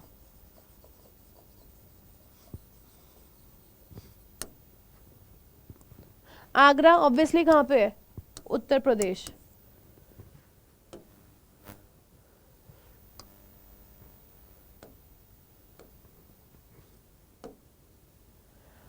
अब ये एक और मैप दिया गया है. इस एक और मैप, आप कोई भी मैप कर सकते हैं, ये या वो, पहले वाला या अब वाला. On the same outline map 2 places have been marked. इस दो चीज़ें मार्क करेगी है, एक ए से और एक बी से. Now which are the centres? ये सेंटर्स थे नेशनल मूवमेंट के. आइडेंटिफाई करना है और इनका करेक्ट नेम लिखना है यहाँ पे. अच्छा, यहाँ पे ध्यान से देखो, ये स्टेट कौन से हमें ये पता लग रहा है. इधर आ जाती हूँ मैं, आपको विजिबल हो जाएगा.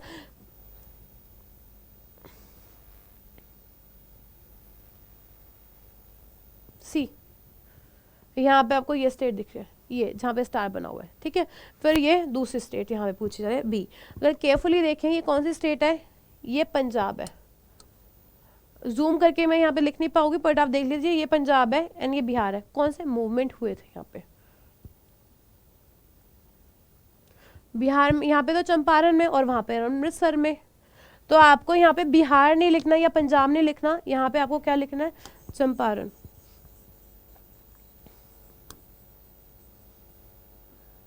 और यहाँ पे क्या लिखना है आपको? अमृतसर. ओके, सी मेंशन है सारी चीज़ें यहाँ पे. ये मैंने आपको बता दिए थे. कालीबंगा राजस्थान, कालीबंगा ओवर हियर राजस्थान में.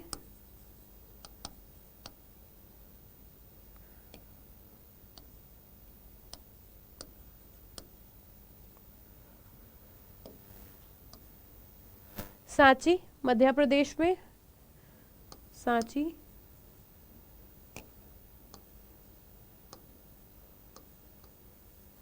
आई होप विजिबल हो रहा होगा आप लोगों को. अभी मैं जूम कर दूंगी आपके लिए. अच्छा, दूसरा क्या था? यूपी का था एक कुछ, या आगरा कहाँ पे? यूपी में. I mention you over here. Instead हमें यहाँ पे आगरा लिखना है.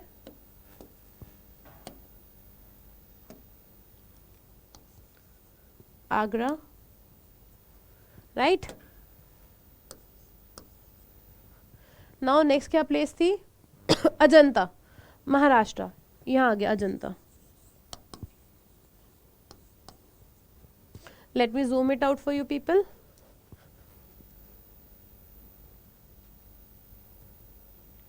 I'm unable to zoom it. I don't know why. Yeah, see. Amritsar हो गया. पंजाब की कौन सी साइट? अमृतसर. कालीबंगन राजस्थान में, ये आगरा हो गया, ये सांची हो गया, अजंता हो गया, और इधर ये बिहार में ये चंपारण हो गया।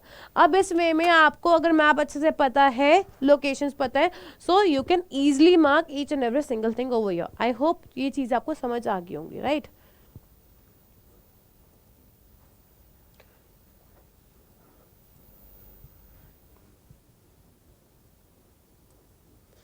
या ये सारी चीज़ें यहाँ पे कंप्लीट हो गया। अच्छा,